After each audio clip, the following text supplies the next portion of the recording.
Assalamualaikum warahmatullahi wabarakatuh.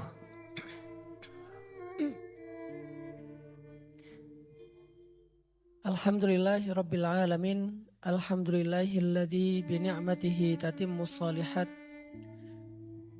wa bi fadlihi tatanazzalul khairat wal barakat wa bi taufiqihi tatahaqqaqul maqasid wal ghayat. Asyhadu an la ilaha illallah wahdahu la syarika lah wa asyhadu anna sayyidana Muhammadan abduhu wa rasuluhu alladzi la nabiyya ba'dah. Allahumma salli ala sayyidina Muhammadin fil awwalin wa salli ala sayyidina Muhammadin fil akhirin wa salli ala sayyidina Muhammadin fil mala'il a'la ila yaumiddin wa salli ala sayyidina Muhammadin wa ala alihi wa ashabihi ajma'in. Rabbi syrah li sadri wa yassir li amri wahlul 'uqdatan min lisani yafqahu qawli amma ba'. Teman-teman sekalian, adik-adik sekalian, para peserta Rise Fest yang dirahmati Allah Subhanahu wa taala.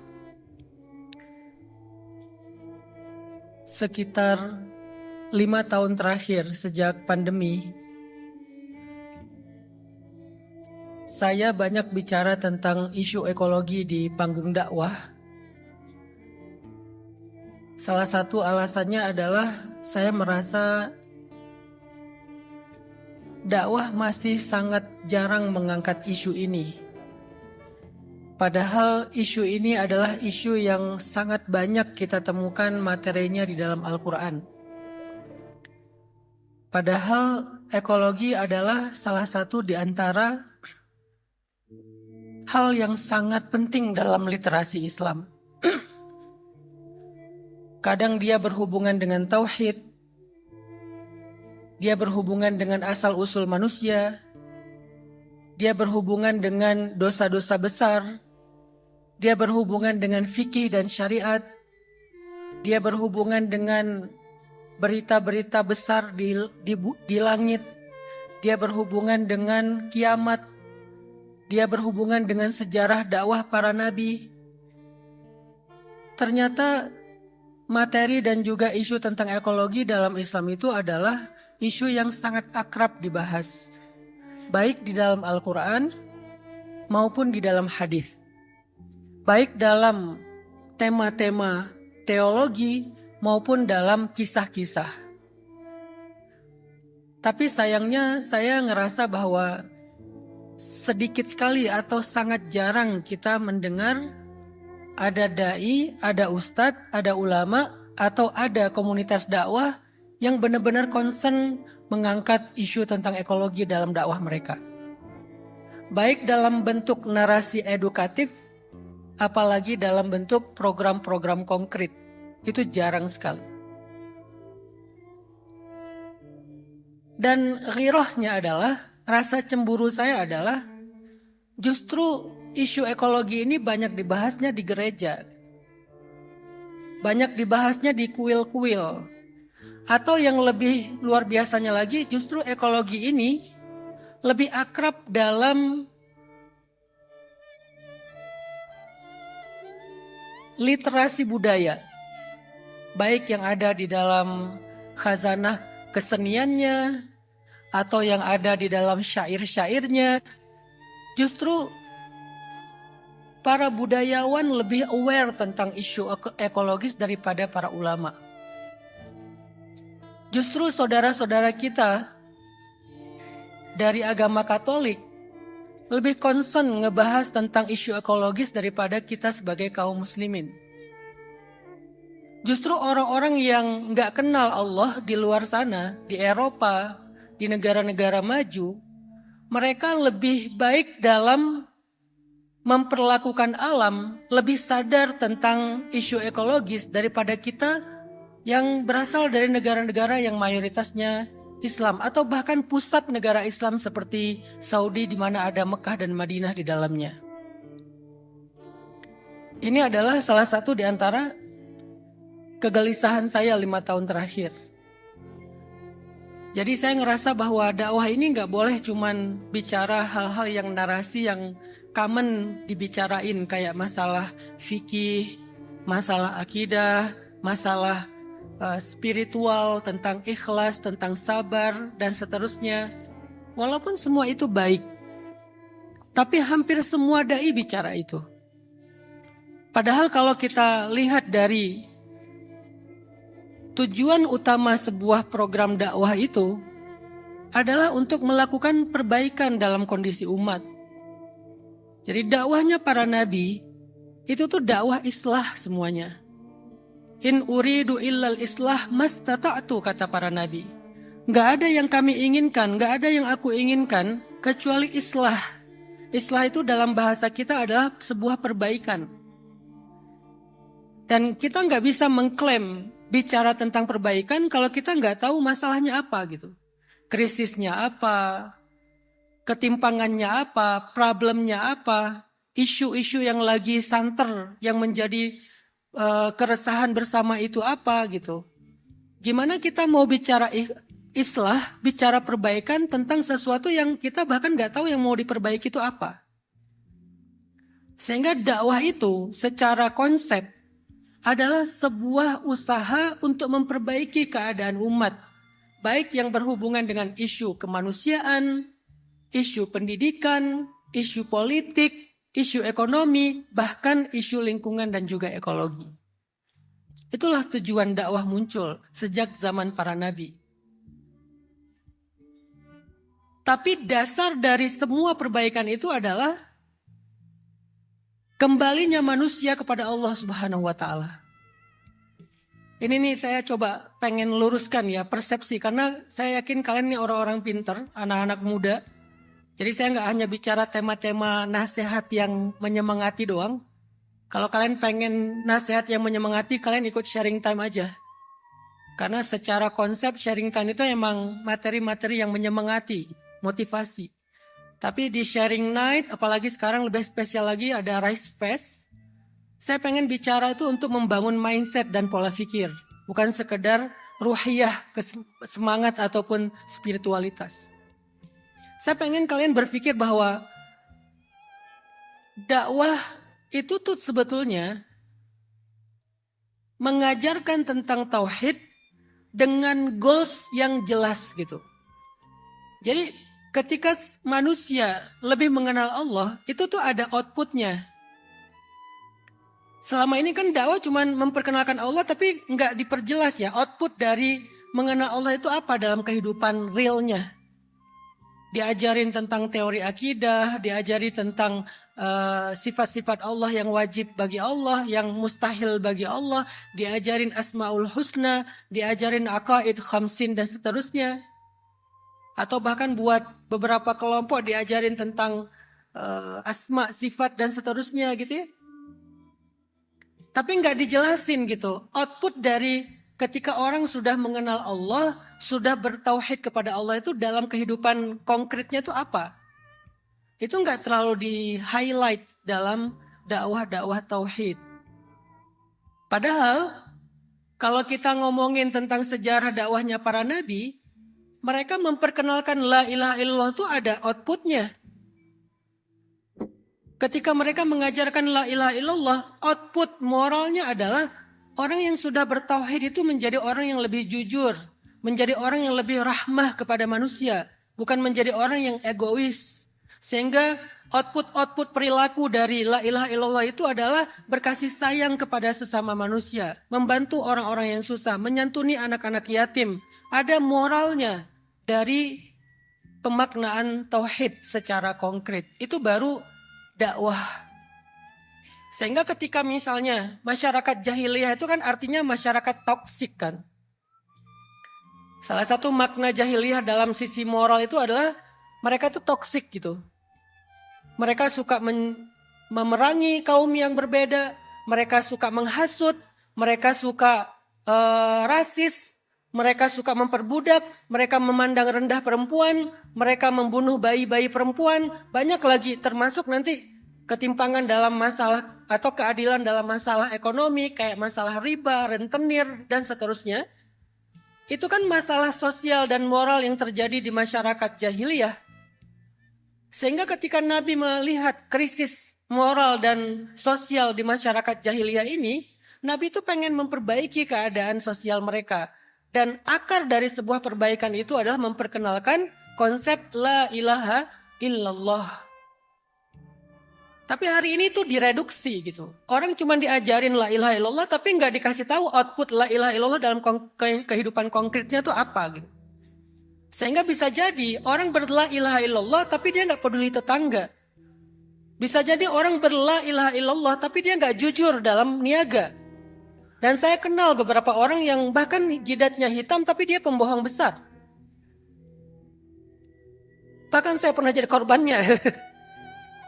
Saking saya yakin percaya sama dia, saya lihat zahirnya doang gitu. Saya lihat zahirnya nih kayaknya orang bertauhid sekali. Orangnya rajin ke masjid, jidatnya hitam, ibadahnya luar biasa. Tapi kalau lagi ngebohongin orang, itu korbannya tuh luar biasa gitu. Terus kemana la ilaha illallah yang dia yakini itu? Berarti ada yang harus kita evaluasi dari cara berdakwah kita selama ini. Memangnya orang yang paling baik tauhidnya adalah orang yang paling la ilaha illallah tapi nggak peduli tentang moral. Malu nggak sih kita sebagai orang Islam misalnya pergi ke Mekah Madinah ya, lewat Jeddah dan Madinah deh, bandara internasionalnya. Kita baru landing di Jeddah.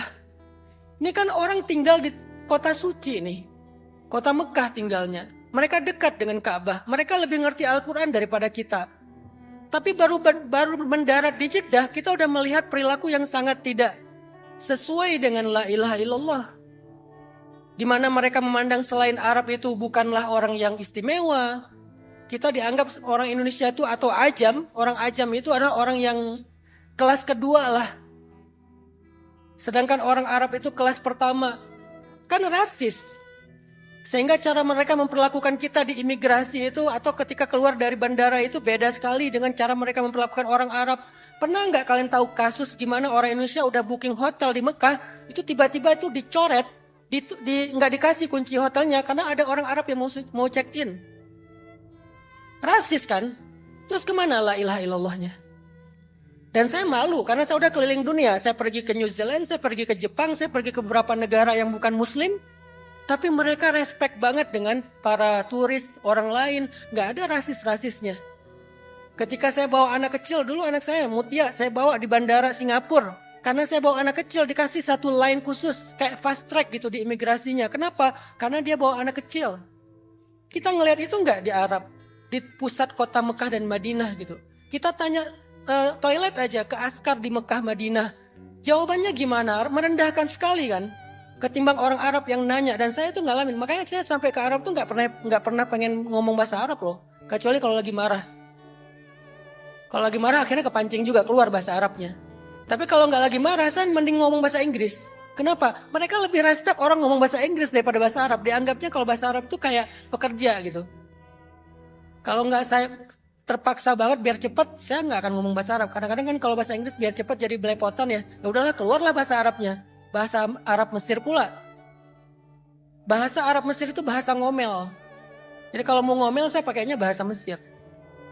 Kenapa? Karena kayak gitu pandangan mereka secara moral dan dalam kehidupan sosialnya. Padahal mereka tauhidnya katanya luar biasa. Begitu juga dengan kita.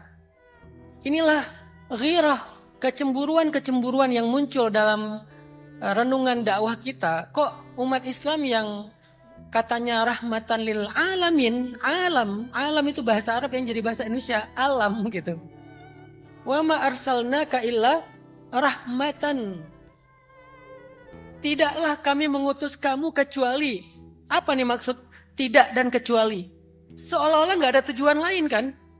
Tidaklah kami mengutus kamu kecuali untuk menjadi rahmah. Rahmah itu kasih sayang, kebaikan bagi alam.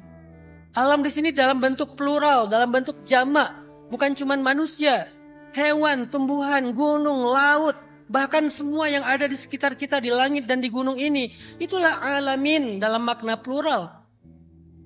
Tapi kita nggak pernah memahami itu. Walaupun ayat itu populer sekali di antara umat Islam. Bahkan ketika maulid Nabi dibahas terus. Wa ma arsalnaka illa rahmatal alamin, rahmatal alamin. Tapi rahmatal alamin itu nggak komprehensif gitu. Rahmatil alamin itu sangat parsial, hanya dalam subjektivitas berpikir kita doang. Terserah orangnya lagi subjektif di bidang apa. Kenapa nggak dibahas lebih luas saja? Biar semua orang bisa mengambil bagian sesuai dengan kapasitasnya gitu. Bahwa alamin itu ada sosialnya, yaitu manusia, ada lingkungannya, yaitu alam, ada hewannya, dan seterusnya. Sehingga setiap umat Islam itu bisa menerjemahkan dan take action dalam pemaknaan rahmatan alamin itu sesuai dengan concern dan kapasitas mereka masing-masing. Enggak direduksi, dibikin parsial. Ini nih saya sangat prihatin ya tentang kondisi dakwah ini. Mungkin yang populer di TikTok ya, karena mungkin gak update aja kali ya. Hanan Attaqi itu cinta-cintaan. Itu kan yang selalu dituduhkan ke saya kan. Dan saya bukan tipe orang yang suka berdebat di sosmed. Kalau saya mau nurutin ego saya atau emosi saya sebagai orang Aceh mungkin ya saya ladenin lah yang kayak gitu-gitu. Tapi kayak udahlah gitu.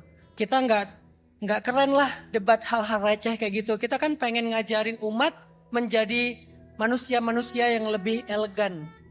Bukan yang reaksionis kan. Karena seorang dai itu kan harusnya menjadi sebuah model. Kalau dia terlalu reaksionis nanti yang lain umat juga gimana kurang reaksionis terhadap isu-isu sepele. Akhirnya kita nggak mau ramein. Tapi dalam forum ini saya pengen jelasin nggak cuman itu loh materi saya.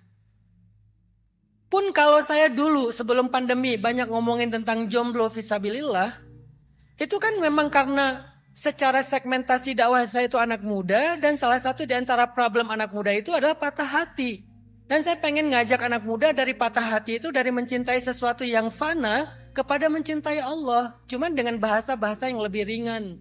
Jadi dakwah saya itu terkonsep. Kalau kalian tahu dakwah saya itu punya periodisasi, punya kurikulum.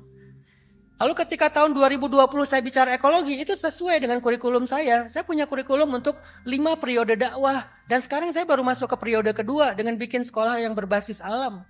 Masih concern, masih sesuai dengan apa yang saya konsepkan sejak awal. Karena saya belajar dakwah di Mesir itu enggak asal-asalan, bukan improve. Memang belajar gimana cara bikin dakwah.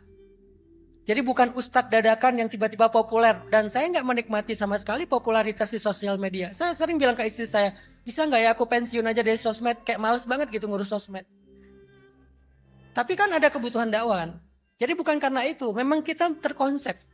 Maka 5 tahun yang lalu, sekitar tahun 2021 atau 2020, ketika saya mulai mengangkat isu ekologi dalam panggung dakwah, dalam narasi dakwah, salah satu alasannya adalah ghirah. Saya cemburu gitu sama umat lain, yang mereka nggak kenal Allah, tidak tahu la ilaha illallah, tapi pemaknaan la ilaha illallah dalam makna rahmatan alamin kok lebih baik daripada kita. Di mana kalimat-kalimat tauhid kita itu seringkali identik dengan alam. Ya salah satu contoh yang kemarin saya bahas di TSM itu, ketika Allah bicara tentang tauhid, Allah menganalogikannya dengan akar pohon kan. Alam tara kaifa daraballahu mathalan kalimatan thayyibah. Semua ulama tafsir sepakat yang dimaksud dengan kalimatan thayyibah itu adalah la ilaha illallah. Yang jadi sesuatu yang perlu kita renungkan adalah kenapa apa yang jadi analogi, bagaimana cara Allah menjelaskan kalimat thayyibah atau kalimat la ilaha illallah di dalam Al-Quran. Kenapa Allah nggak ngejelaskan aja secara bahasa gitu. La artinya apa, ilaha artinya apa, illa artinya apa, Allah itu lafzul jalalah maknanya apa. Kenapa nggak dijelaskan secara linguistik aja, secara bahasa. Allah pengen menjelaskan la ilaha illallah dalam analogi. Karena analogi ini lebih lintas kemampuan berpikir. Kalau bahasa mungkin hanya untuk orang-orang yang concern di bidang linguis saja. Tapi kalau analogi, orang awam pun bisa mengerti. Sampai orang-orang yang ilmiah pun bisa mengerti. Akhirnya digunakanlah metode analogi. Nah dari sekian banyak peluang membuat analogi, ternyata Allah memilih akar pohon yang jadi analogi dari kalimat la ilaha illallah. Kalimatan thayyibah kasyajaratin thayyibah. Kalimat la ilaha illallah itu seperti pohon yang baik kata Allah.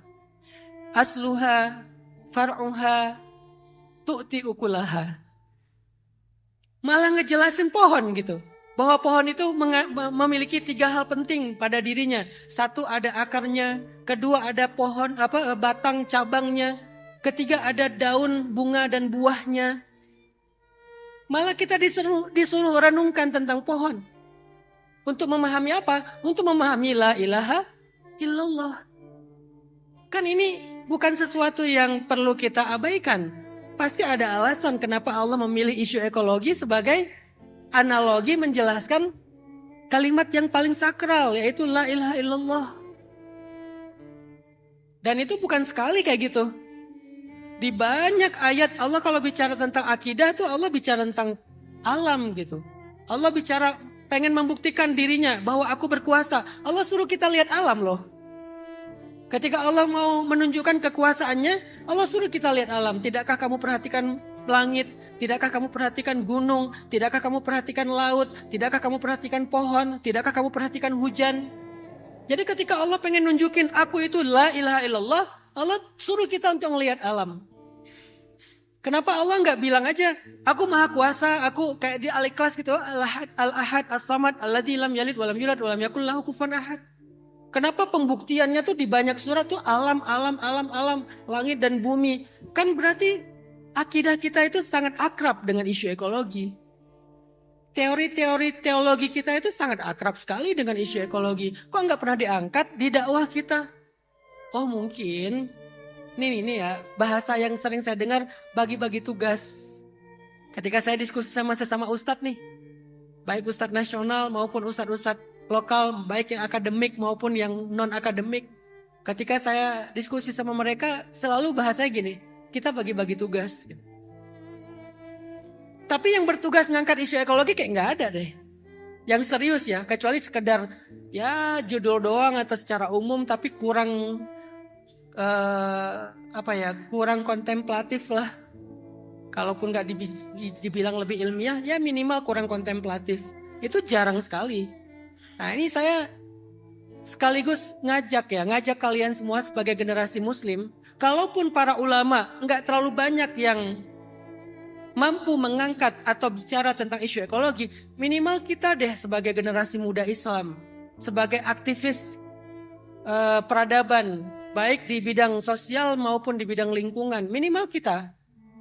Malu juga kita sama gereja, sama kuil, sama budayawan atau budaya-budaya lokal yang mereka tuh udah beratus-ratus tahun bicara tentang ekologi, kita kayak nggak ngeh tentang itu. Dan akhirnya karena isu ekologi ini nggak terlalu banyak dibahas oleh dakwah, yang lebih absurdnya adalah justru dalam event-event dakwah kita melanggar beberapa nilai-nilai ekologis. Contoh, kita bikin tabligh akbar. Tapi sampah di mana-mana, ya kan? Itu kan fakta lah. Tabligh akbar ngomongin la ilaha illallah, ngomongin tentang rahmatan lil alamin. Begitu beres tabligh akbar, padahal di dalam tabligh akbar itu udah bicara Al-Quran, bicara hadis, sholawat, zikir, nangis-nangis. Begitu beres tabligh akbar, sampahnya selapangan alun-alun. Dan itu nggak sekali terjadi, berpuluh-puluh kali atau mungkin beratus-ratus kali. Malu nggak sih kalian sama gereja? Di mana mereka setelah acara mungkin pengajian mereka bersih sampahnya, atau bahkan mereka punya program kayak saudara-saudara kita yang di Buddha Suci itu ada program tentang masalah ekologi. Mereka concern keliling-keliling Indonesia untuk ngajarin tentang isu ekologi. Bahkan saya pernah ngelihat kurikulum ekologi mereka. Walaupun dengan sikap defensif kita kayak ngerasa bahwa oh ini ada misionaris gitu kan. Misionaris agama A, B, C, Z. Ya oke lah, itu mah versi yang berbeda. Tapi kalau kita baca kurikulum dari misi mereka itu salah satunya ngajarin tentang bagaimana kita menjaga alam. Saya pernah baca kurikulumnya soalnya. Di sekolah-sekolah mereka diajarin tentang bagaimana cara kita akhlak terhadap alam. Pertanyaannya di sekolah kita diajarin nggak? Hasilnya apa? Karena umat Islam di sekolah-sekolahnya nggak pernah diajarin tentang ekologi, akhirnya kita muncullah pemimpin-pemimpin yang nggak ngerti tentang isu ekologi, ngomongnya aneh. Makanya sekarang kita lihat kan keanehan-keanehan dalam narasi mereka. tentang ini, tentang itu, kayak aneh gitu. Kok bisa ya orang ngomong kayak gini gitu? Karena nggak pernah belajar. Karena di sekolahnya, di pendidikannya mereka nggak pernah belajar tentang isu ekologi. Jadi kayak yang diomongin itu aneh aja, nggak pantas loh pejabat atau pemimpin yang harusnya punya kapasitas minimal ada penasehat lah di sekelilingnya bicara kayak gitu kan nggak pantas kan. Antara kayak ngebodoh-bodohin atau bodoh beneran gitu. Tapi kan umat sekarang, apalagi kalian nih Gen Z, kan nggak bisa dibodoh-bodohin gitu aja. Kalian mengakses informasi itu lebih mudah daripada gen-gen saya dulu. Gen milenial atau di atas saya, Gen X. Untuk dapat informasi harus baca buku. Kalian tinggal klik aja gitu. Jadi kalian tuh nggak mudah dibodoh-bodohin. Tapi anehnya masih ada aja yang mau bodoh-bodohin kalian. Dengan narasi-narasi ekologi yang absurd tadi tuh, yang klise tadi tuh. Kenapa bisa pemimpin kita ngomong kayak gitu? Karena dia nggak belajar di sekolahnya. Yang salah siapa? Ya kita sendiri sebagai para pendidik mungkin, atau yang ya siapapun kita yang punya kemampuan untuk memperbaiki itu. Terutama para ulama, para ustadz. Makanya ketika ustadz-ustadz lain berbondong-bondong bikin sekolah tahfiz, saya malah bikin sekolah alam. Tapi bukan sekolah alam dengan target komersil ya, dimana kan kayak sekolah alam, tapi maksudnya gini, sekolah kelas yang dipindah ke alam. Saya nggak bikin sekolah kelas yang dipindah ke alam. Saya bikin sekolah yang memang kurikulumnya itu alam. Siklus alam itu jadi kurikulum gitu. Bukan sekedar ini fasilitasnya alam. Tapi materinya materi kelas, cuman belajarnya di alam. Itu bukan sekolah alam menurut saya. Ini saya klarifikasi ya. Sekolah alam bukan sekolah yang materi kelas dipindah ke alam. Itu bukan sekolah alam. Sekolah alam itu belajar tentang alam. Itu baru namanya sekolah alam. Apa peran ekologis pohon? Apa peran ekologis tanah? Kenapa ada burung? Kenapa sekarang udah jarang ada burung? Kenapa udah jarang ada kupu-kupu? Kenapa udah jarang ada capung? Kenapa udah jarang terlihat lebah? Apa peran semut? Dan seterusnya. Ngerti nggak? Kalau nggak diajarin di sekolah, berarti itu bukan sekolah alam namanya. Sekolah yang belajar di alam. Saya nggak setuju orang mengklaim sekolah alam kalau materinya bukan tentang mempelajari alam. Walaupun ada pelajaran biologi di dalamnya, tapi ya biologi untuk kebutuhan akademik lah. Nggak melahirkan rasa cinta kepada alam. Nggak jadi punya perilaku yang lebih friendly terhadap alam. Itu akademik menurut saya, belum merubah behavior. Harusnya sekolah alam itu merubah mindset dan behavior dong. Yang berhubungan dengan alam, bukan sekedar hafal teori-teori biologi secara akademik doang, walaupun itu juga bagus. Ini teman-teman, kesedihan, kegelisahan, dan keresahan saya selama ini dalam dakwah. Sehingga ketika orang bikin sekolah tahfiz, sekolah ini, sekolah itu, keren, luar biasa memang. Tapi saya merasa sedih kok nggak ada yang ingat tentang isu-isu alam yang ada di Al-Quran ya. Untuk bikin benar-benar sekolah alam. Lalu ketika kita bikin sekolah alam, gratis, ini curhat ya. Susah banget cari support loh. Cari dukungan itu susah. Karena orang umat ini masih ngira bahwa sekolah yang kayak gini kurang pahala. Kalau sekolah tahfiz kan banyak yang dukung kan. Karena sekolah tahfiz itu pahalanya banyak. Setiap huruf tuh kan pahalanya gitu kan. Bukan kurang pahala, berarti kamu kurang literasi.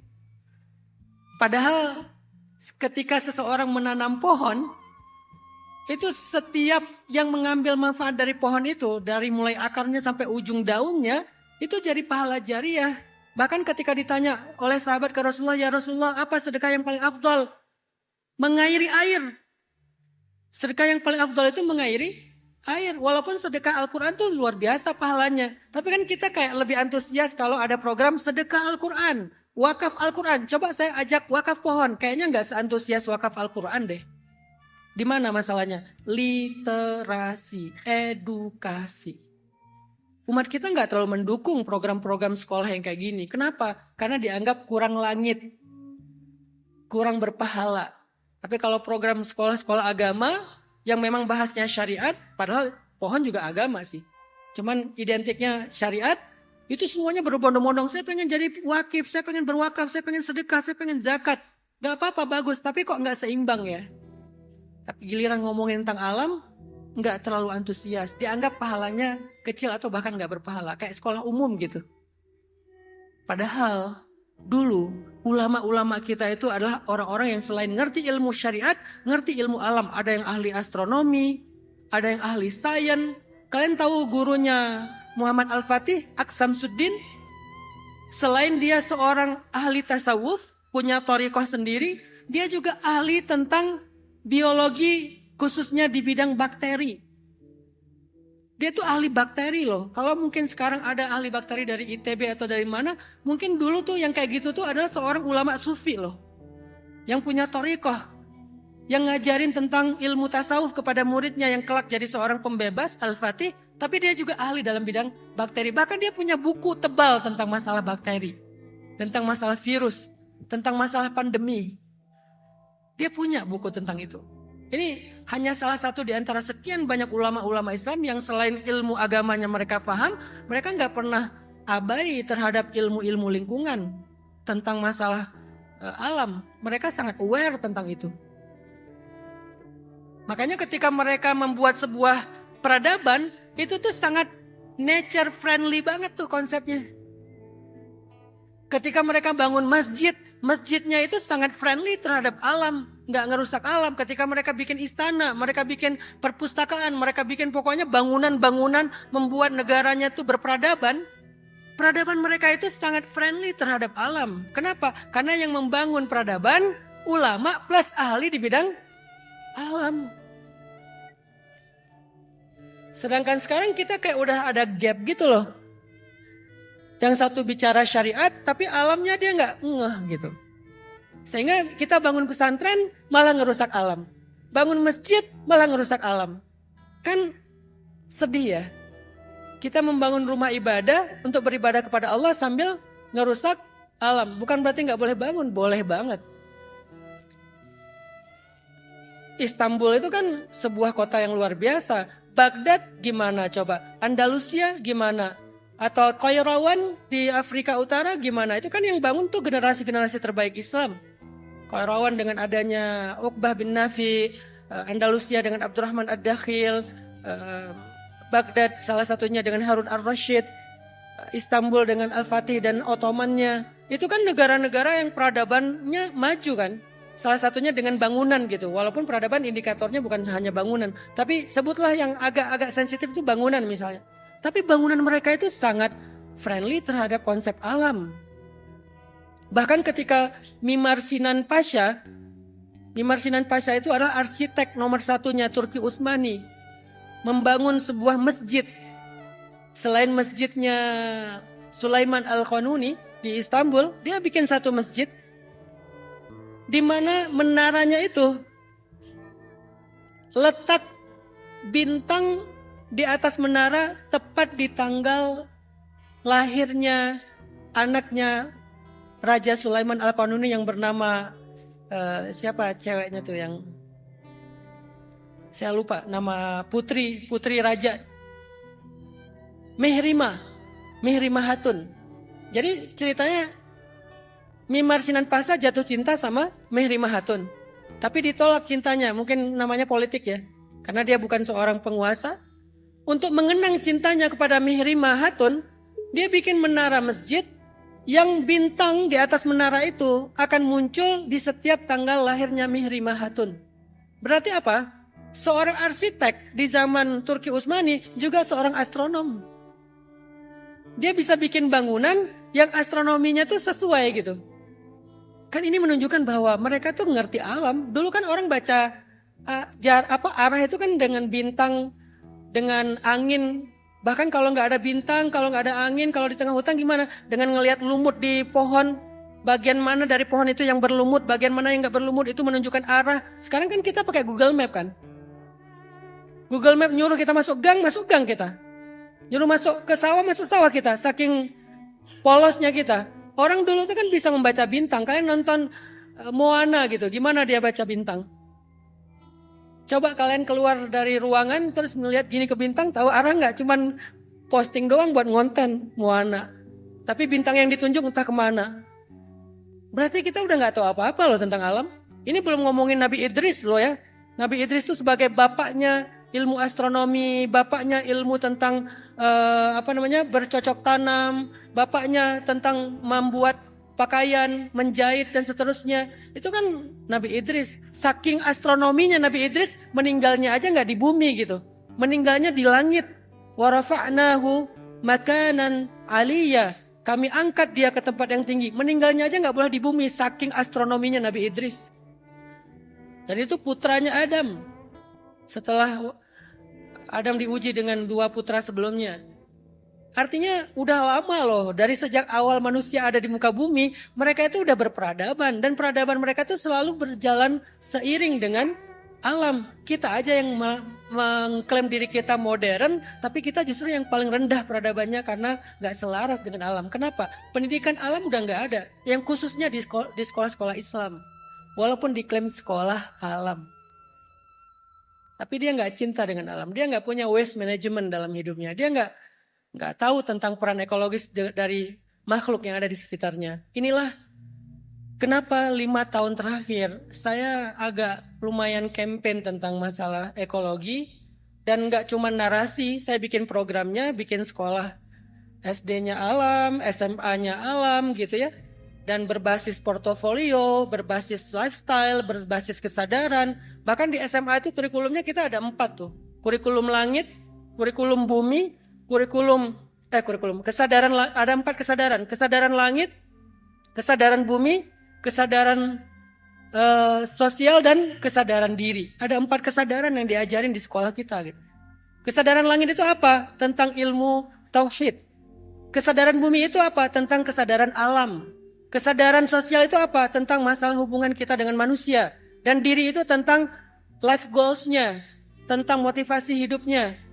Kita ajarin 4 kesadaran. Jadi kurikulumnya itu bukan kurikulum sekedar teori dan hafalan doang. Harus jadi sebuah awareness kesadaran. Dalam konteks kesadaran bumi, dia cuma bukan hafal tentang biologi, tapi dia aware. Sampai ke level dia ada ikatan emosional dengan alam. Harus ada ikatan emosional dengan alam. Kalau nggak ada ikatan emosional, belum sesuai dengan kurikulum. Kenapa saya bilang harus ada ikatan emosional? Karena Nabi ketika bicara tentang gunung, bicaranya tuh emotionally. Contohnya apa? Uhud, gunung yang mencintai kita dan kita mencintainya. Bukan sekedar Uhud itu gunung surga, bukan. Mencintai, dan itu emosional kan? Gimana cara dari pendidikan sampai ke level muncul kesadaran emosional? Itu kan sebuah challenge dalam dunia pendidikan kita. Bisa nggak kita mencintai gunung seperti Nabi mencintai gunung di kotanya? Yang mungkin karena di Madinah adanya Uhud ya Uhud. Mungkin kalau di Madinah ada gunung Puntang, ada gunung Manglayang, Nabi akan menyampaikan hadis, Manglayang yuhibbuna wa nuhibbuh. Manglayang mencintai kita dan kita mencintainya. Puntang mencintai kita dan kita mencintainya. Tapi qadar Allah yang ada di Madinah Uhud mencintai kita dan kita mencintainya. Jangan cuman yang di highlight Uhudnya, tapi lihat gunungnya. Walaupun Uhud itu istimewa di antara gunung-gunung yang lain. Tapi bukan hanya itu pelajarannya. Betapa Nabi mencintai gunung. Jadi pendidikan alam, goalsnya adalah, atau outputnya adalah sampai muncul sisi emosional lewat kesadaran terhadap alam. Bukan sekedar pindah ruang kelas ke di luar kelas secara outdoor. Ini mudah-mudahan jadi masukan juga ya buat mungkin siapa tahu di sini ada pemilik sekolah-sekolah alam. Coba evaluasi lagi kurikulumnya. Udah sampai ke situ belum? Jangan sampai sekolah alam itu hanya dalam bentuk foto. Oh, belajarnya di luar kelas. Bukan sekolah alam, tapi sekolah di alam.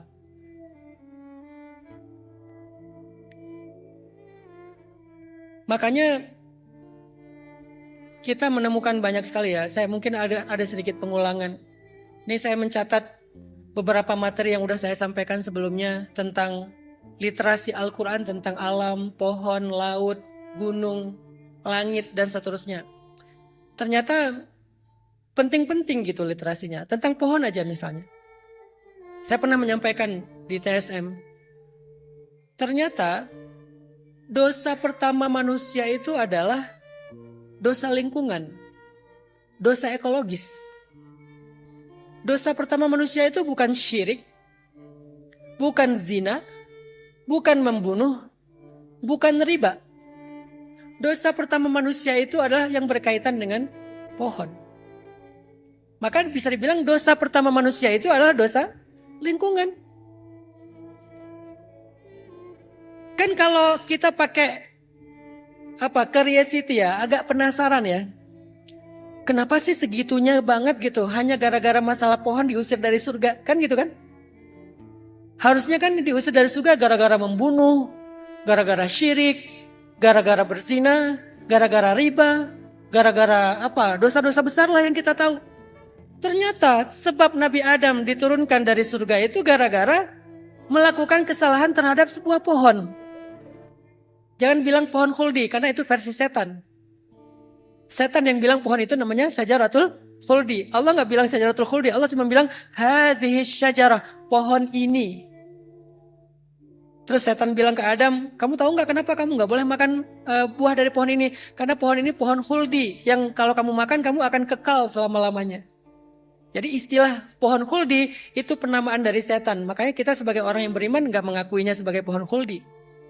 Dalam mendidik anak-anak jangan pernah bilang namanya pohon khuldi, bukan pohon khuldi. Itu nama dari setan. Jangan-jangan kita kebawa opini yang dibangun oleh setan gitu. Allah cuma bilang kan kalau kita baca di Al-Quran salah satunya di Al-Baqarah yang paling terkenal. Wala taqraba hadhihi syajarah. Janganlah kamu dekati pohon ini. Apa nama pohonnya? Allahu a'lam. Bukan itu yang penting, yang mau di-highlight sama Allah. Yang mau di-highlight adalah pokoknya jangan ngerusak pohon ini. Kamu kan udah fakula minha haitsu syi'tuma. Makan yang mana aja selain ini. Di dalam surga itu kamu bisa menikmati makanan hidangan apa aja selain pohon ini. Ternyata gara-gara Nabi Adam dihasut oleh iblis, akhirnya beliau bersama istrinya melanggar, yaitu dosa ekologis. Jadi kalau dianggap dosa ekologis itu dosa kecil, berarti kalian ngerasa bahwa Allah itu kayak gak fair terhadap Adam. Masa hanya gara-gara ngambil satu buah diusir dari surga, kan kayak gak penting banget gitu loh alasannya gitu kan ya. Masa gara-gara metik buah diusir dari surga? Bukan itu pesan utamanya. Jangan terlalu polos dalam memaknai Al-Quran. Saya di Mesir ngambilnya jurusan tafsir. Ternyata ada pemaknaan yang lebih dalam tentang masalah itu. Apa pemaknaannya? Jangan ngerusak. Karena nanti ketika datang ke muka bumi, manusia itu salah satunya adalah ngerusak. Dan itu yang dikhawatirin sama malaikat kan. Ya Allah, apakah engkau akan menciptakan makhluk yang merusak di muka bumi gitu. Bukan yang akan membunuh, berzina, bukan, merusak. Itu juga yang dikhawatirin malaikat. Sehingga ketika Adam melakukan itu di surga, buat Allah ini sesuatu yang sangat bahaya, sangat penting gitu. Sehingga pelajarannya bagi kita sebagai keturunan Adam, merusak alam itu dosa besar. Sebagaimana kakek kita dulu pernah melakukannya, walaupun Allah sudah menerima taubatnya, merusak alam itu dosa besar, bukan dosa kecil. Buang sampah ke sungai itu dosa besar. Apalagi yang dibuang itu limbah, sampah aja dosa besar, apalagi limbah. Kita tuh harus benci ngelihat sungai penuh sampah itu harus benci, apalagi dengan limbah. Saya pernah nih kemana kita waktu itu? Ke daerah Lembang yang ada kafenya tuh. Ada sungai apa tadi Lembang? Apa? Maribaya. Ada kafe kan di daerah Curug Maribaya tuh. Kafe yang view-nya ke arah Curug. Itu kafe keren banget sih. Masuk ke komplek Taman Maribaya. Di dalamnya ada kafe kan. Kafenya dengan view Curug atau air terjun Maribaya. Siapa yang udah pernah ke sana? Airnya gimana teh? Bebusa kan? Airnya bebusa teman-teman. Sedih banget. Baunya bau limbah. Saya baru datang aja istri saya bilang, kenapa ya airnya berbusa? Apa karena ini airnya terlalu deras? Bukan, ini bukan busa karena air deras. Ini busa limbah nih karena bentuknya beda banget. Udah gitu aromanya tuh menyengat gak enak banget. Dan yang lebih luar biasanya lagi, saya malu karena waktu saya masuk ada bule juga ikut masuk. Kebayang gak sih bule yang mungkin entah dari Swiss kali ya? Gak usah dari Swiss aja udah malu kita, apalagi bule dari Swiss, New Zealand gitu. Datang ke Maribaya, mereka datang. Terus mereka ngelihat sungai. Mereka bisik-bisik di antara mereka gitu. Kayaknya mereka kayak kecewa gitu. Datang jauh-jauh ke Lembang, ke Maribaya, ngelihat sungainya kayak gitu. Aromanya, busanya. Akhirnya mereka balik lagi. Mereka gak jadi nerusin di situ. Karena gak nyaman. Malu gak sih kita sebagai warga Bandung gitu. Dan lebih malu lagi sebagai umat Islam. Negara kita justru tempat wisata yang paling baik. Kalau di film Hobbit atau film Lord of the Ring, kita tuh Shire-nya tuh. Kita orang-orang Hobbit yang mungkin badannya kecil-kecil, tapi negara kita indah kayak di Shire gitu kan. Tapi malah kacau balau. Saya tanya sama orang-orang di situ, kenapa ya ini kok gak enak baunya segala macam. Saya udah curiga ini pasti ada peternakan sapi nih di atas nih. Benar, katanya limbah sapi dibuangnya ke sungai. Bukankah ini yufsiduna fil ard, merusak di muka bumi yang udah dikuatirin malaikat sekian miliar tahun yang lalu? Tidakkah kita kelak ketika kalian jadi pemimpin ini menjadi sesuatu yang penting untuk kalian islah perbaiki, dan itu bagian dari dakwah. Saya nggak ngomongin tentang pemimpin sekarang, saya berharapnya ke kalian. Siapa tahu di antara kalian di sini ada yang jadi presiden, menteri kehutanan, ya. Menteri apa lagi? Energi. Siapa tahu di antara kalian ada kan kelak 10 tahun dari sekarang.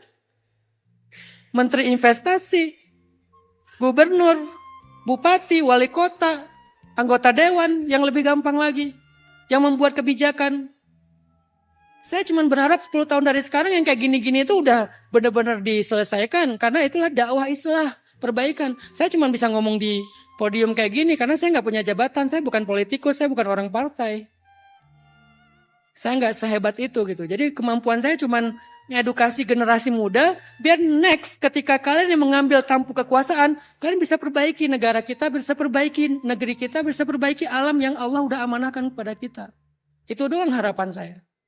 Dengan edukasi tentang ekologi dari sejak sekarang, di masjid, di sekolah, di sosial media. Dan saya percaya Gen Z punya kemampuan itu, karena menurut saya Gen Z itu kesadarannya luar biasa gitu. Kesadaran tentang mentalnya luar biasa. Kalau di atas Gen Z mungkin masih agak-agak denial ya, isu tentang mental, ekologi, terutama mental. Makanya malah dijadikan kayak bercandaan. Gen Z mah dikit-dikit anxiety, dikit-dikit apa. Padahal bukan mereka doang sih yang punya masalah mental. Gen milenial, Gen X, baby boomers tuh mental juga sih sebetulnya. Cuman denial aja. Salah satu contohnya apa? Mereka mental exhaustion loh. Mereka burn out loh. Mereka tuh lelah secara mental. Apa bukti mereka lelah secara mental? Temperamen. Di jalan marah-marah, berantem, mukul. Bukankah itu tanda-tanda lelah mental? Mereka mukul istri, KDRT. Mereka mukul anak. Bukankah itu tanda-tanda lelah mental? Sehingga temperamennya tuh gak bisa dikontrol. Denial aja, dia gak mau ngakuin. Sedangkan Gen Z, dia ngakuin, aku lagi burn out, jadi aku butuh healing.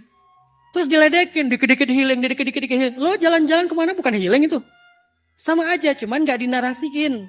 Sehingga saya percaya banget lah, Gen Z, karena saya gen milenial, generasi saya ini tinggal 15 tahun lagi lah berkuasa. Setelah 15 tahun ini nanti kalian yang akan ada di sini, di tempat-tempat yang potensial itu. Generasi Gen Z insya Allah akan lebih baik lah Indonesia ini di tangan kalian.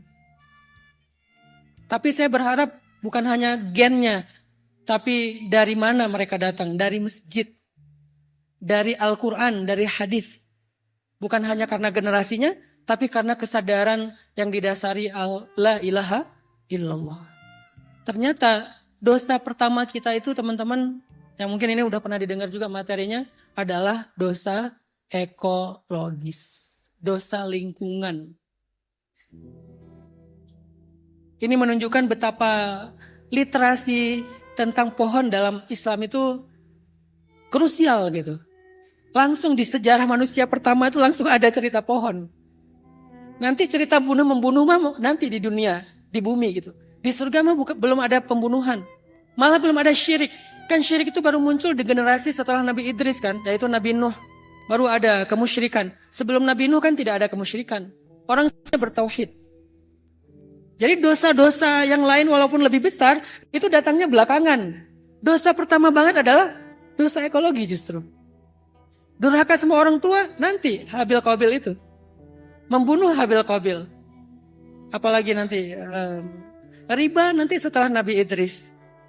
Tapi, dan kalau syirik malah di zaman Nabi Nuh. Tapi kalau dosa ekologis, di manusia pertama, Adam dan Hawa. Apakah ini gak dianggap penting?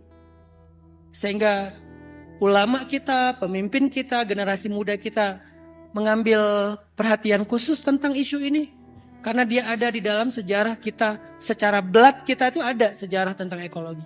Ini salah satu contohnya ya, tentang isu ekologi dalam Al-Quran. Kemudian ngomongin pohon dengan agama kita atau literasi Al-Quran kita atau hadis. Kita juga pernah mendengar hadis kata Nabi, kalau suara trompet kiamat sudah ditiup, di tangan kalian ada benih pohon, lalu kalian sempat menanamnya, maka tanamlah. Coba bayangin, perintah menanam pohon, udah kiamat aja masih disuruh nanam pohon loh. Padahal kan kalau kita pakai logika, udah kiamat ngapain sih nanam pohon? Kan udah nggak mungkin tumbuh juga. Siapa juga yang mau ngambil manfaat dari pohon itu kalau udah kiamat? Baru ditanam juga udah hancur. Jangankan pohon, bumi aja hancur. Dan itu hadis sahih lagi gitu. Kata Nabi, kalau, ini ya saya baca ayatnya.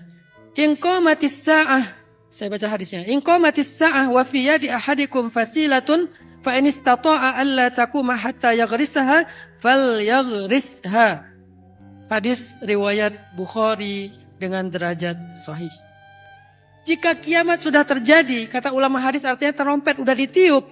Di tangan kalian itu ada benih pohon dan kalian bisa menanamnya, tanamlah. Coba, perintah loh itu. Jadi kalau ngomongin tentang sunnah Nabi itu jangan hanya sunnah dalam konteks penampilan doang, walaupun itu juga baik. Penampilan pun bukan cuma jenggot, rambut panjang itu sunnah. Makanya saya panjangin walaupun nggak sampai ke bawah ya, karena dia muter aja di sini. Pengennya sih kayak Nabi Isa yang di film-film gitu kan. Tapi berhubung gennya adalah gen skena mungkin ya, jadi nggak turun, dia malah naik. Bukan cuma penampilan sunnah Nabi, nanam pohon juga sunnah. Jadi kalau disebut dengan sekolah sunnah, saya mau mengklaim ya, sekolah saya itu sekolah sunnah. Apa sekolah sunnah? Sekolah yang banyak program adopsi pohon. Di SMA saya ada program adopsi pohon namanya. Apa itu adopsi pohon? Setiap siswa harus menanam minimal satu pohon yang bukan cuma ditanam, dirawat. Namanya juga adopsi. Bukan gerakan nanam pohon, tapi gerakan mengadopsi pohon. Setelah ditanam, dirawat, terus dicatat gitu, journaling tentang perkembangan pohon itu. Nanti ditaruh di dalam sebuah barcode, ditaruh di sebelah pohonnya. Siapa yang pengen tahu sejarah pohon itu, tap barcode-nya nanti ada keterangan tuh. Siapa yang nanam pohon itu, pohonnya jenisnya apa peran ekologis dari pohon tersebut, apa yang terjadi dalam perkembangan tumbuhnya pohon tersebut, sampai pohon itu besar. Sehingga saya bisa mengklaim sekolah saya adalah sekolah sunnah. Berarti saya ustadz sunnah, jangan bilang ustadz bid'ah. Kan saya ngajarin sunnah, salah satunya sunnah pohon. Karena kata Nabi, kalau terjadi kiamat, di tangan kalian ada benih pohon, kalian bisa menanamnya, tanamlah. Tanamlah pohon itu. Apa pelajarannya? Kata para ulama, kok nanam pohon walaupun udah terjadi kiamat? Apa fungsinya?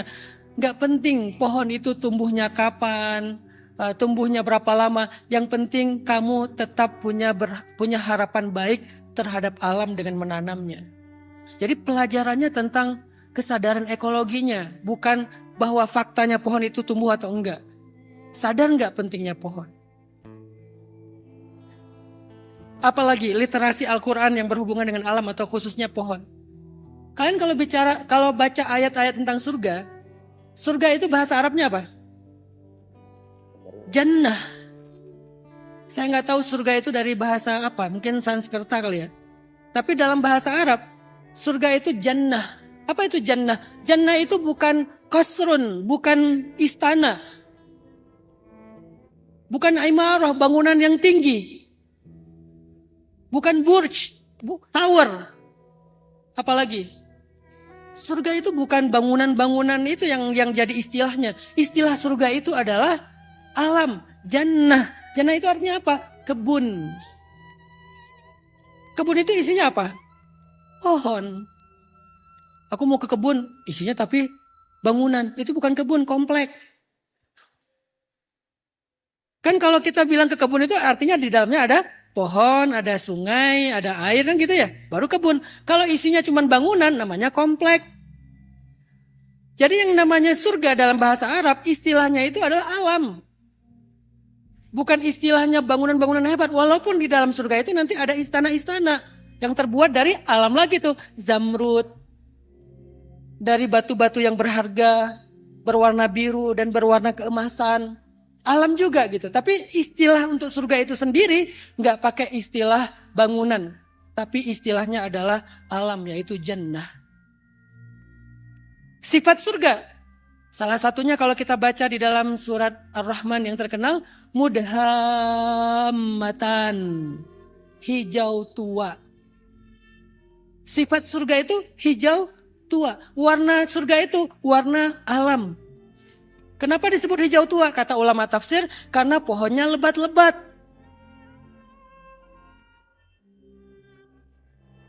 Saya nggak kebayang ya kalau di surga ada tambang ya.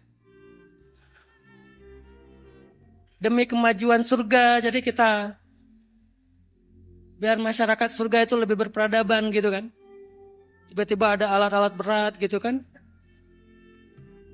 Ternyata yang direkam oleh Al-Quran itu bukan itu gambaran surga. Tapi mudham, pohonnya besar-besar.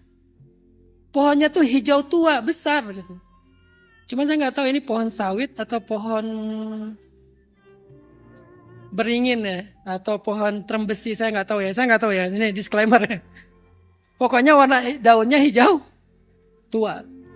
Nanti kalian bahas ajalah secara pendekatan ekologis kenapa pohonnya harus kayak gitu. Ternyata itu gambaran surga. Pohon yang besar dengan apa mungkin kanopinya, divergennya, lantai hutannya. Pokoknya totalnya warnanya hijau tua. Itulah surga. Belum lagi ngomongin tajri min tahtihal anhar. Airnya mengalir dengan jernih. Bukan butek. Bukan berbusa seperti di Maribaya. Jernih airnya mengalir. Itulah gambaran surga. Berarti kan ketika Allah bicara tentang akidah, salah satunya beriman kepada surga, Allah bicaranya itu dengan pendekatan ekologi. Dengan pendekatan alam, lingkungan. Kalau kita nggak suka dengan lingkungan yang indah, yang sehat, berarti kita nggak suka dong sama surga. Makanya orang yang, kenapa ya, dimotivasi dengan surga sekarang agak kurang greget dibandingkan dimotivasi dengan harta. Kalau dimotivasi dengan Bitcoin, Ethereum yang lagi naik itu kan semangat gitu kan. Walaupun ya oke lah. Tapi kalau dimotivasi dengan surga kok kurang greget. Karena dia sendiri juga nggak cinta-cinta amat sama alam. Bagi dia ketika Allah bicara tentang tentang sungai, tentang pohon, itu kurang greget ketimbang bicara tentang lapangan padel misalnya. Siapa yang beramal soleh maka dia akan punya lapangan padel nanti di surga. Itu baru semangat beramal solehnya kali ya. Siapa yang beramal soleh nanti dia punya sebuah tambang emas di surga. Siapa yang beramal soleh nanti dia punya istana di surga. Mungkin kita semangat, dia punya gudang uang dengan dinar dan dirhamnya atau dengan dolar dan rupiahnya di surga. Baru semangat beramal soleh kan. Tapi giliran dibilang jannatin tajri min tahtihal anhar, punya sungai, punya pohon, kurang semangat. Kenapa? Karena emang kita nggak diedukasi untuk punya emosional dengan alam. Jadi surga buat kita kurang greget gitu. Kayaknya lebih mending dunia deh dengan harta benda dan materinya. Ketimbang surga dengan alamnya. Padahal dulu para sahabat kalau diomongin surga langsung semangat mereka. Bahkan ada sahabat ya, saya lupa namanya, Abu Dahdah. Itu tuh nanya ke Nabi gitu, ya Rasulullah, kalau saya membebaskan, jadi ada satu pohon korma milik Abu Lubabah yang nempel di dinding rumah anak yatim. Terus anak yatim tuh makan korma yang jatuh ke rumah mereka, kan rumahnya nggak ada atap ya, cuma dinding doang. Ketika buah kormanya jatuh ke dalam rumah, dimakan sama anak yatim. Terus Abu Lubabah protes, marah gitu. Kasih tahu ke Rasulullah, nggak boleh anak yatim makan korma dari pohon saya gitu. Terus Abu Dahdah nanya ke Rasul gini, ya Rasulullah, kalau saya beli pohon korma itu lalu saya sedekahkan buat anak yatim, saya dapat apa? Kata Nabi, kamu akan mendapatkan 500 pohon di surga yang jarak daun dari ujungnya ke ujungnya itu sejauh 500 tahun perjalanan.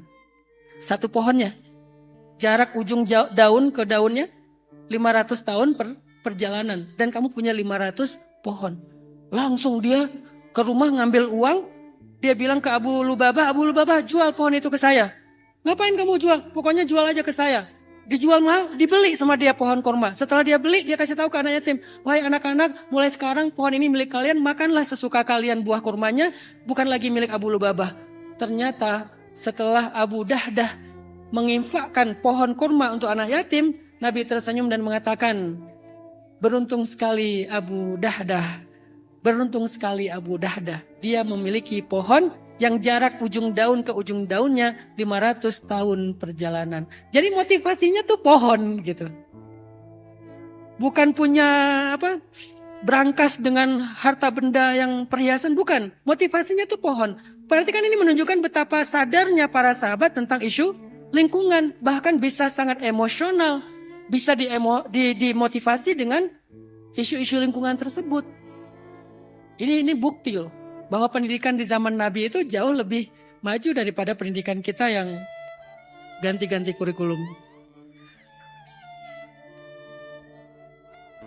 Contoh lain ya, dari literasi Al-Quran yang berhubungan dengan ekologi. Di dalam Al-Quran Allah pernah ngejelasin tentang konsep sustainability, keberlanjutan. Jadi kalau kita sekarang ngomong sustain, mungkin gak ngeh aja. Al-Quran itu udah ngomongin tentang sustain 1400 tahun yang lalu. Seperti apa sih konsep sustain itu? Allah sampaikan di dalam sebuah ayat tentang sedekah.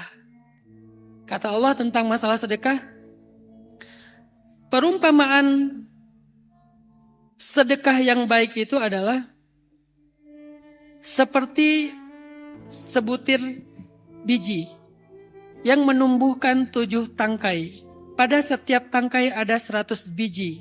Allah melipat gandakan bagi siapa yang Dia kehendaki, dan Allah maha luas lagi maha mengetahui. Al-Baqarah 261. Ternyata ketika Allah menjelaskan tentang makna sedekah, Allah menggunakan analogi lagi-lagi pohon, tapi dengan hitungan keberlanjutan.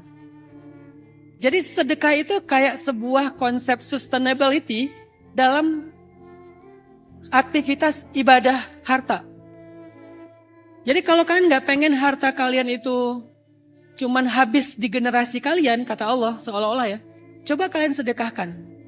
Karena sedekah itu kayak alam, dia itu sustain, berkelanjutan. Dari benih jadi tanaman, dari satu tanaman jadi 700 tanaman. 700 di sini itu bukan angka, tapi artinya keberlimpahan. Artinya bisa jadi satu kebun atau bahkan jadi satu hutan. Dan Allah melipat gandakan, artinya terus berlipat-lipat, terus bertambah, terus berlanjut. Ternyata ayat ini ngajarin kita tentang teori sustainability, tapi dalam penjelasan makna sedekah.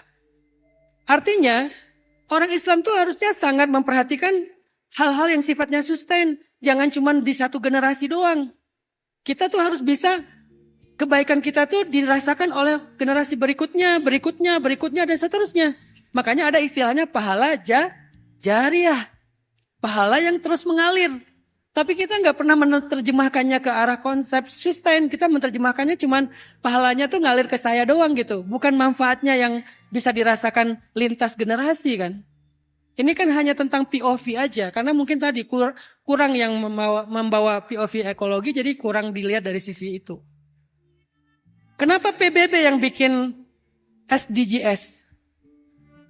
Kenapa enggak umat Islam yang punya SDGs gitu? SDGs itu kurikulum tentang New World Order lah, tentang agenda dunia yang lagi dikerjakan di seluruh negara, perusahaan, pokoknya segala macam. Agendanya itu kurikulum dunia lah. Ada nanti di sosialnya, ada di ekonominya, ada di lingkungannya, ada di termasuk masalah LGBT dan seterusnya. Kan ada di SDGs tuh. Kenapa PBB yang bikin SDGs? Kenapa orang Islam dengan kurikulum Al-Quran yang udah sangat lengkap gak punya SDGs? Tadi, gak punya kesadaran itu. Kita ngaji-ngaji tapi gak mentadaburi maknanya. Contoh lain,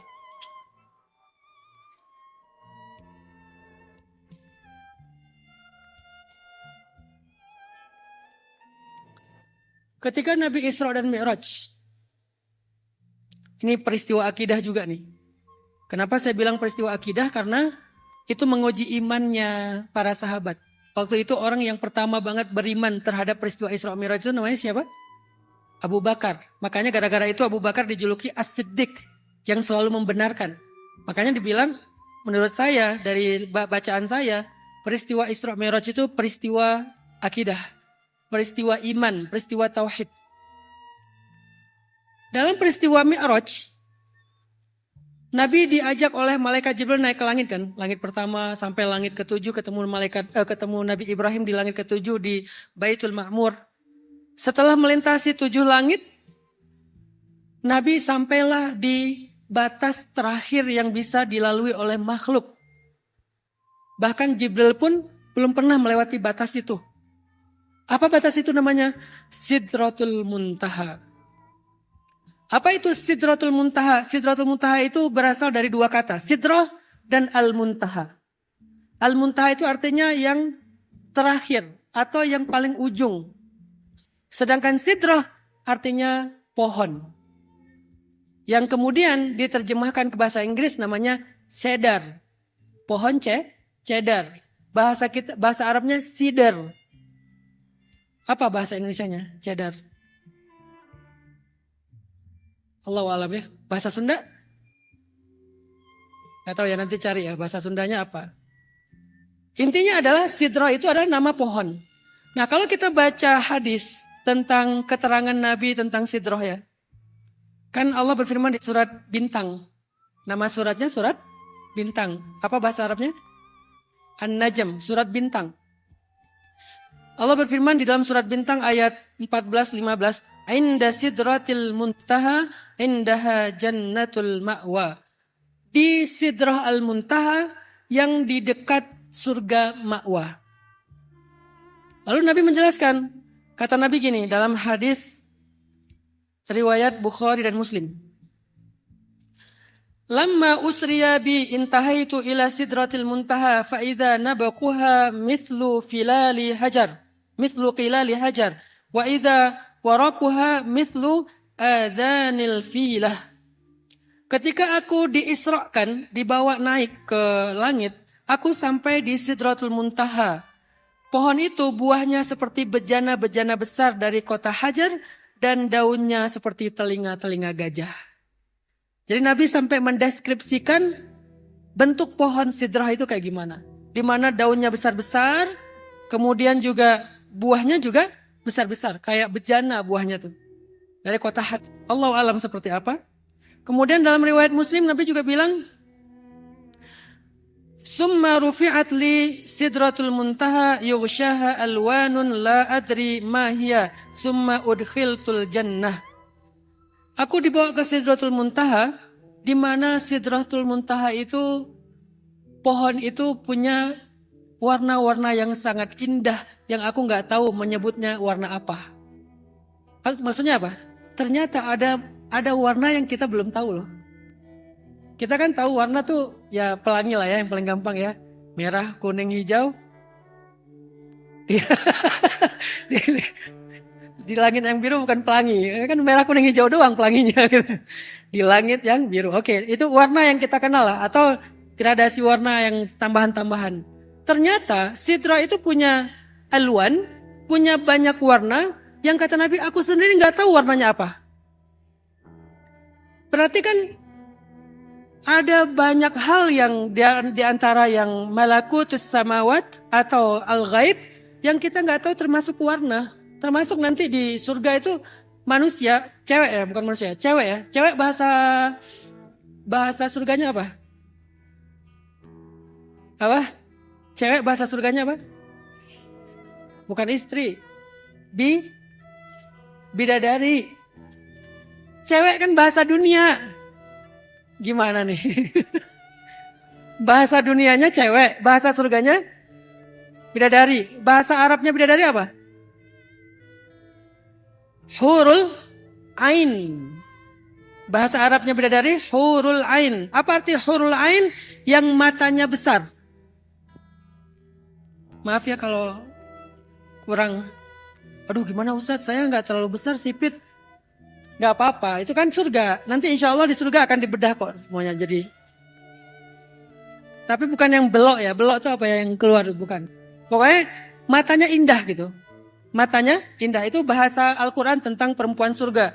Cuman diterjemahin ke bahasa Indonesia, bidadari saya juga nggak tahu asal kata bidadari itu dari mana. Tapi Al-Quran nggak pernah ngomongin bidadari, ngomonginnya perempuan yang bermata jelita. Diterjemahin bidadari. Terus kitanya bidadara, gitu ya. Saya juga nggak tahu bidadari-bidadara itu apa.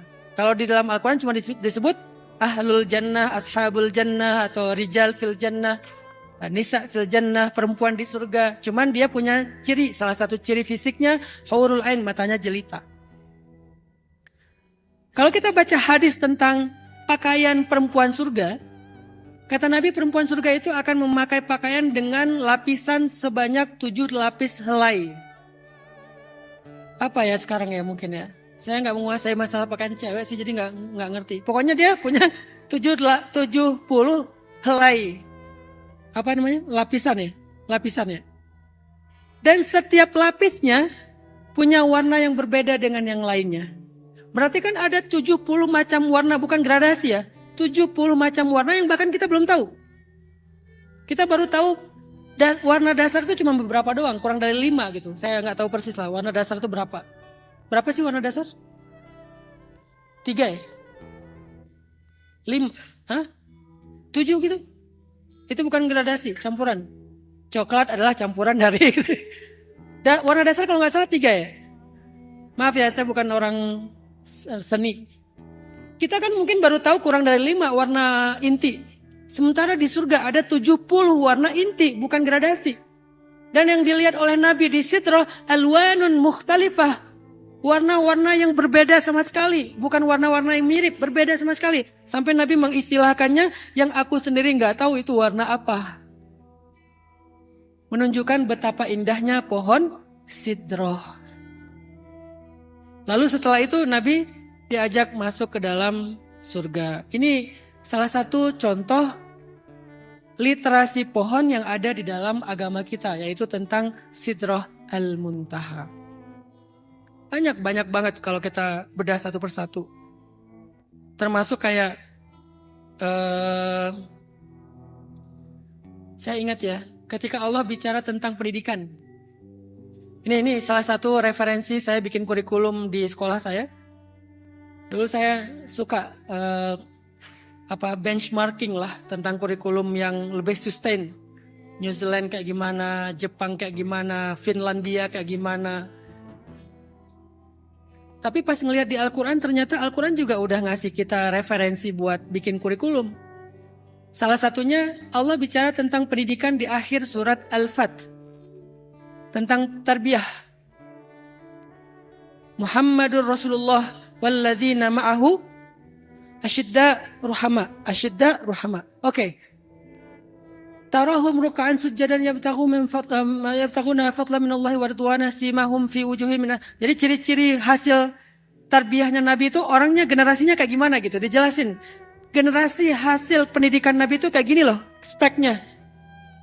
Tapi kalau dibuat satu persatu kan panjang banget ayatnya. Akhirnya Allah ringkas dalam bahasa analogi lagi. Kazar'in, seperti pohon. Seperti benih. Akhraja syata'ahu fa'azarahu fastaghlaza fastawa ala suqih. Seperti benih pohon yang tumbuh, yang berkembang, yang banyak cabang-cabangnya, lalu dia berdiri kokoh di atas akarnya. Yu'jibuz zurra, pohon itu membuat takjub penanamnya. Apa makna zurra atau penanam di dalam ayat ini menurut para ulama tafsir? Penanam di sini adalah para guru, para murabbi, para pendidik.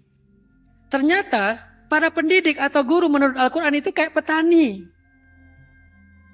Jadi guru itu harus ngerti tentang filosofi petani. Bahwa dia tuh menanam benih, merawat sampai pohon itu menjadi besar. Itulah kurang lebih gambaran generalnya tugas seorang guru dalam analogi pertanian atau perkebunan. Sehingga diistilahkan dengan zurra. Zurra itu yang menanam benih. Bukan petani lebih tepatnya. Kalau petani bahasa Arabnya kafir. Kalian belum pernah dengar kan? Petani dalam bahasa Arab kafir. Kenapa kok petani disebut kafir? Ini jangan dipotong-potong ya video saya, nanti viral lagi nih. Karena sering banget ada yang iseng motong-motongin video saya, viral salah paham.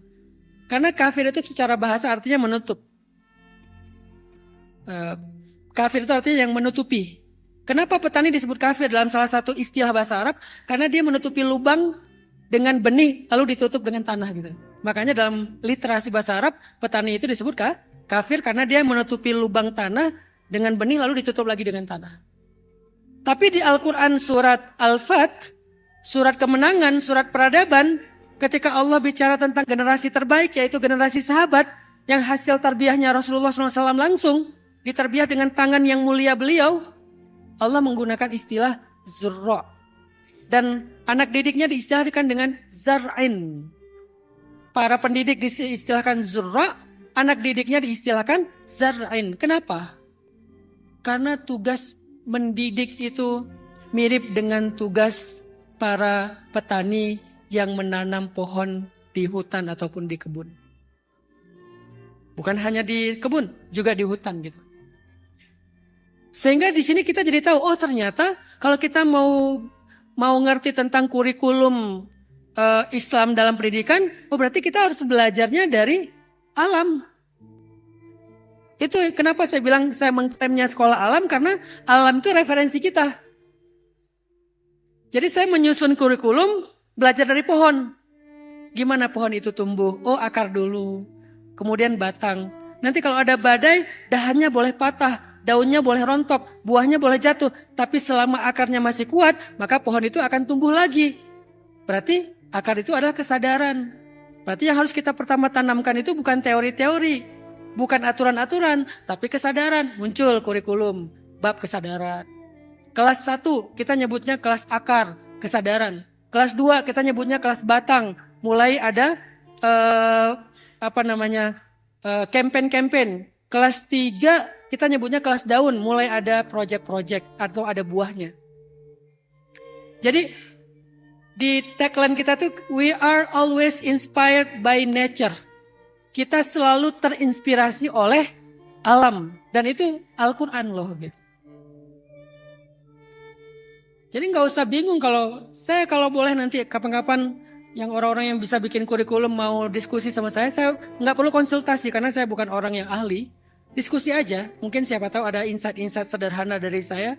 Hasil tadi saya comparing dari benchmarking negara-negara maju dengan Islam yang saya pelajari.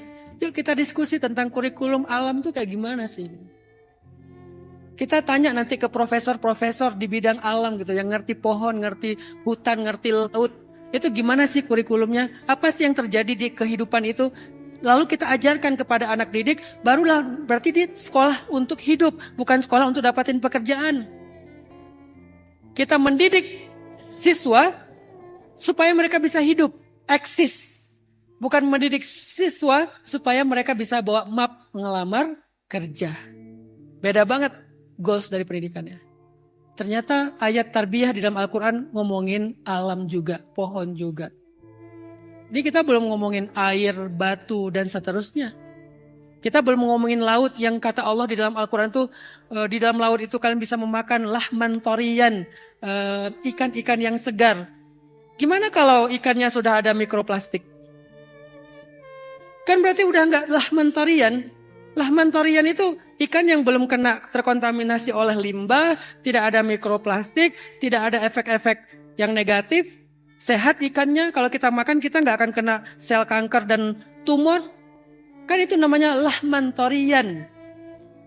Itu diomongin di dalam penjelasan tentang ayat tentang laut. Saya menyebutnya ayat tentang marine biology. Karena salah satu hobi saya adalah scuba dive. Dan saya senangnya dengan scientific dive. nyelam sambil mempelajari tentang marine biology. Jadi saya banyak menemukan fakta, oh ini disebutin loh di Al-Quran. Soalnya saya di Mesir kan ngambilnya tafsir Al-Quran. Tapi saya punya lifestyle, bukan cuman ngajar. Saya punya lifestyle, salah satu lifestyle saya adalah scuba diving. Tapi scientific dive. Begitu saya scuba diving, oh ini ada loh di ayatnya, oh ini ada loh di Al-Quran, oh ini ada loh hadisnya. Jadi banyak banget menemukan fakta-fakta literasi Islam yang sangat selaras dengan alam.